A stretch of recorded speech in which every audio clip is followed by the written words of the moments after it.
Esse é o podcast do Jornal A Verdade, um jornal dos trabalhadores na luta pelo socialismo. Fique por dentro das lutas dos trabalhadores brasileiros através do nosso jornal impresso. Basta entrar em contato com um de nossos brigadistas ou através do nosso site, averdade.org.br.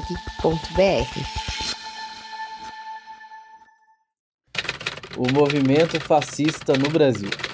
Matéria do historiador José Levino para a edição 286 do Jornal A Verdade.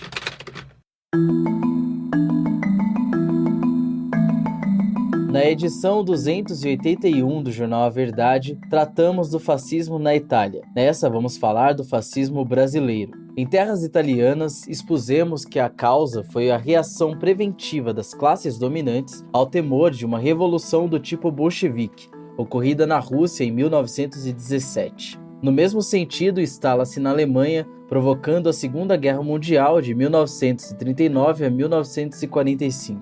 E no Brasil, o que levou a serpente a pôr o seu ovo? A expansão do capitalismo resultou no domínio das nações ricas sobre os povos mais débeis, com o consequente desenvolvimento desigual entre essas nações. No início do século XX, a etapa imperialista está delineada. O imperialismo se caracteriza pela concentração de capitais nos países centrais, consolidação dos monopólios e prevalência da exploração de capitais sobre a exportação de mercadorias. A competição das nações ricas pelo domínio do mundo é a causa das guerras. Tivemos 2 guerras mundiais e uma terceira nos espreita. Entre os admiradores do fascismo italiano, no Brasil estava Plínio Salgado, jornalista de família da elite paulista. São Paulo tinha uma verdadeira colônia italiana, muitos operários e alguns patrões. Os primeiros eram anarquistas, os últimos simpatizantes do fascismo que passam para a militância quando Mussolini lidera um golpe de Estado e assume o governo com plenos poderes em 1925. Plínio teria uma audiência com o Duce em 1930, da qual saiu entusiasmado e convicto de sua missão, implantar o fascismo no Brasil a partir da ideia da grande nação, abre aspas, impondo nossa hegemonia na América do Sul, fecha aspas. A Ação Integralista Brasileira,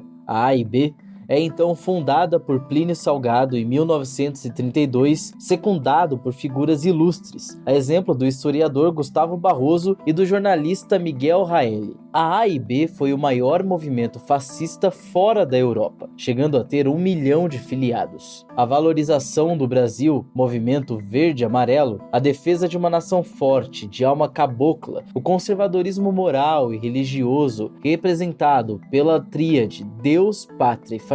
O fascismo recebeu o nome de integralismo no Brasil. O termo integralismo tem sua fonte numa corrente conservadora da Igreja Católica que defendia a integração da fé a todos os aspectos da sociedade. Esse pensamento atraiu personalidades, algumas das quais se arrependeriam, passando para o campo de esquerda popular, a exemplo do padre Helder Câmara, professor Santiago Dantas, chanceler e ministro da Fazenda do governo João Goulart e o poeta Vinícius de Moraes.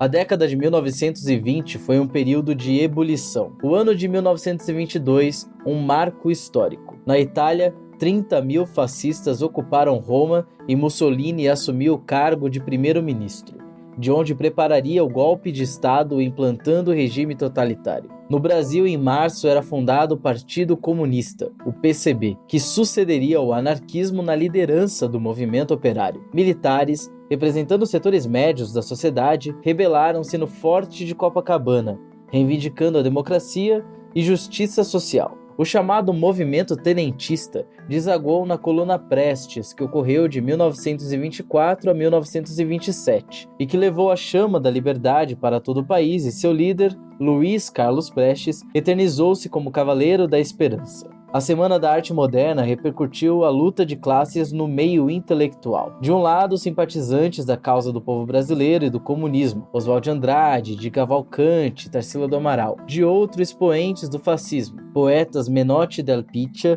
e Cassiano Ricardo. Politicamente, a esquerda, liderada por Oswald, lança o movimento Pau-Brasil, visando ao Brasil se apresentar no mundo com uma cara própria, a poesia Pau-Brasil em vez da poesia erudita. Um manifesto antropofágico, linguagem difícil, revolucionário, mas o povo não entendia. Os fascistas o classificaram de nacionalismo afrancesado. e lançam o movimento verde-amarelo para dentro, como diziam, com a alma cabocla. Cassiano Ricardo diz: Oswald de Andrade descobriu o Brasil na Europa. Queríamos descobrir o Brasil no Brasil mesmo.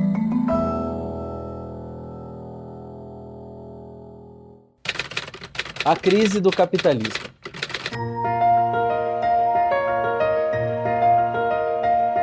A grande crise mundial do capitalismo de 1929 repercutiu no mundo inteiro. No Brasil, enfraqueceu o poder dos latifundiários. Setores da burguesia industrial não associada se unem aos setores médios para abrir espaço no poder político. Luiz Carlos Prestes, que comandara a coluna e estava exilado na Bolívia, foi procurado por velhos companheiros para liderar o movimento burguês. Não aceitou, pois já aderira ao marxismo-leninismo, entrando no PCB. Tal tarefa coube então ao advogado e político gaúcho Getúlio Dornelles Vargas. Eles tentam o poder por meio de uma eleição, lançando Getúlio Vargas à presidência da República contra Júlio Prestes dos Fazendeiros. No momento em que perderam, decidiram então tomar o poder pela força das armas. Em outubro de 1930, derrubaram Washington Luiz e Vargas assume o seu lugar. É a chamada Revolução de 30. Os fazendeiros, que sempre mandaram sozinhos, tiveram de repartir o poder com a burguesia emergente. As classes trabalhadoras da cidade e do campo não tomaram essa luta. Os latifundiários não foram alijados do poder. Houve uma recomposição de forças, tanto que não se mexeu na estrutura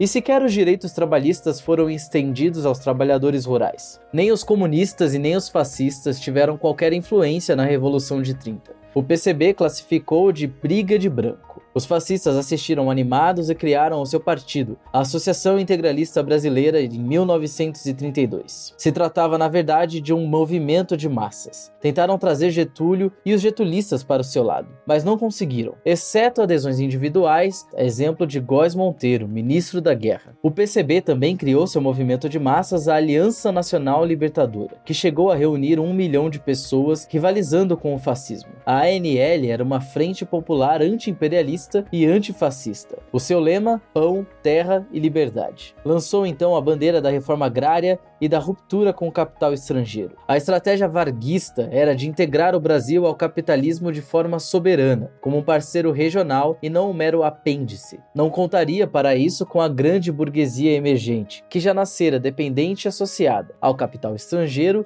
assim como ao latifúndio. Precisaria de investimento estatal e de trabalhadores satisfeitos. Para esse fim, o governo varguista torna constitucionais os direitos trabalhistas, legaliza os sindicatos, que passam a ser controlados pelo Ministério do Trabalho, e proíbe as greves.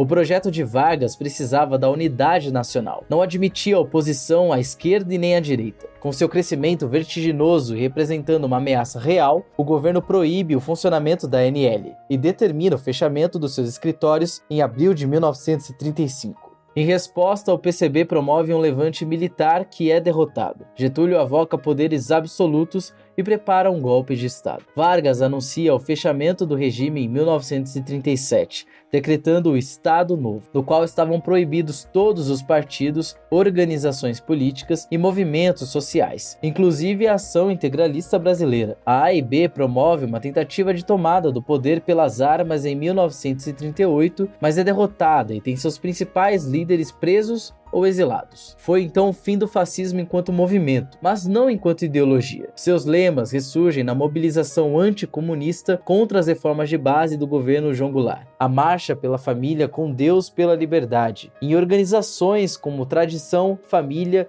e Propriedade, a TFP. Líderes fascistas da década de 1930 tiveram participação ativa no golpe militar de 1984. O general Olímpio Mourão Filho, por exemplo, teve papel relevante ao deslocar tropas do exército de Belo Horizonte para o Rio de Janeiro no dia 31 de março. Plínio Salgado era deputado federal em 1964 e deu apoio total ao golpe. Miguel Seabra Fagundes, jurista, foi redator da Constituição Ditatorial de 1917. O fascismo no século XXI.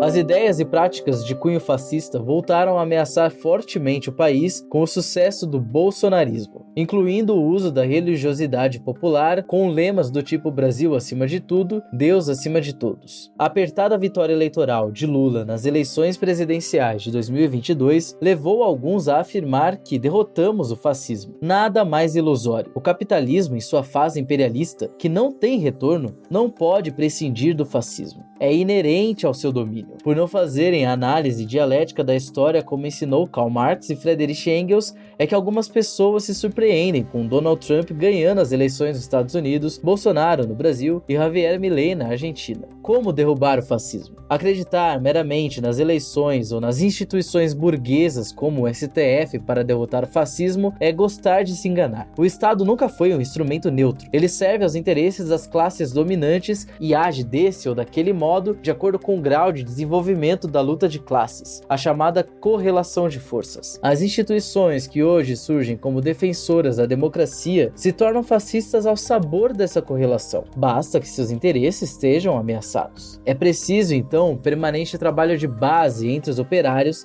as periferias, os camponeses, as comunidades indígenas e quilombolas para, a partir do seu nível, desenvolver a consciência e organização enquanto classe, abrangendo a todos os gêneros e idades, respeitando as especificidades, mas não as isolando, criando o poder popular de forma independente e autônoma.